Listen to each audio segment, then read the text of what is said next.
What's up, people? Welcome to your 33rd After Effects tutorial, and in this tutorial I'm going to show you guys some more animation effects and how to create a common kind of a waterfall animation.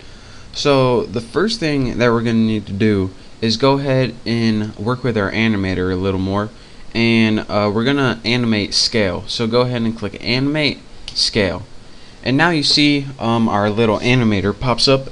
And since we animated scale, we probably want to change that. So go ahead and change it to like 315. That's good. Change to whatever you want, actually. So don't mind that the letters are kind of look all bunched together and stuff. That's going to change. So after that, what you want to do is go ahead and add some blur. So we want to make it look like it's coming from out of focus to into focus. So go ahead and click the add arrow. And what we want to add is a property of blur. So go ahead and take this blur and set it around, let's see, it looks good, 25? Looks pretty good to me. And then once this is done, what you want to do is go in your range selector, and we want to change the shape of this. So in your range selector, again right here under advanced, this shape is the shape of the text. Square is pretty much how it is by default. There's also triangle, and as you can see, our text has kind of a triangle looking shape. Round is kind of like the same things, except it's a little rounded more.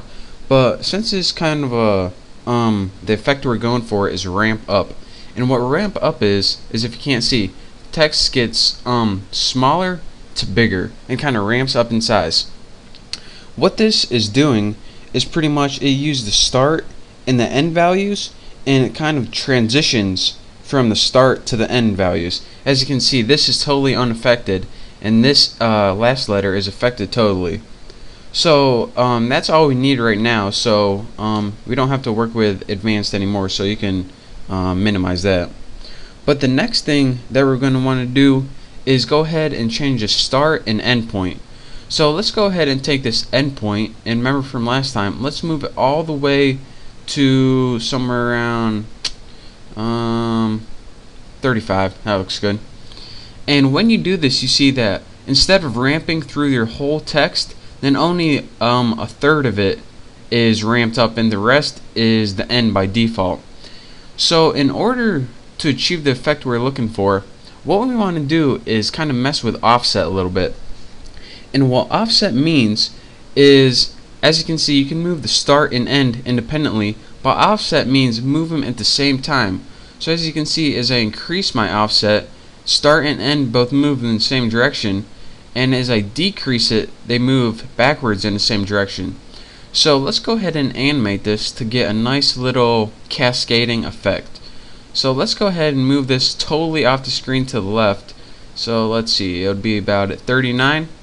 Click the stopwatch, put your first keyframe in, go to 5 seconds or something, and move this all the way off the screen, which would be somewhere about 100. Looks good. Who would have guessed it?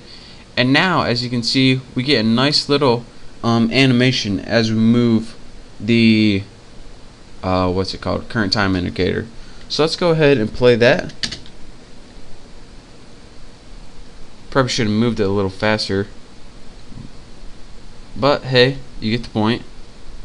Let's play it one more time. Now that it's all loaded. Wow, would you look at that? That is some beautiful text right there. So again, another couple things you would want to do is probably mess with the opacity a little bit, so they kind of fade out and then fade in as they're appearing. But we did that last tutorial, so I'm not going to show you how to do it again. But what I am going to show you is how to make well, I'm just going to show you. So go ahead and put it somewhere in the middle so you can see what's going on. And go ahead and in your animator, click add, property, and go ahead and click anchor point. Now what this anchor point means is pretty much, well, I'll just show you. Whenever you move the anchor point, the text that's affected moves in either the Y or the X axis. So as you can see, this is moving in the Y axis, and this first one kind of spreads it across like this. So this is how you can achieve some neat effects as well. So again, that's with the anchor point. It just kind of offsets the text a little bit. So if you're going for that effect, don't forget to use anchor point, and that's how you can create a kind of neat cascading effect. And again, you would probably want to might as well change the opacity. We got a little time. Property, opacity, go home, set to 0.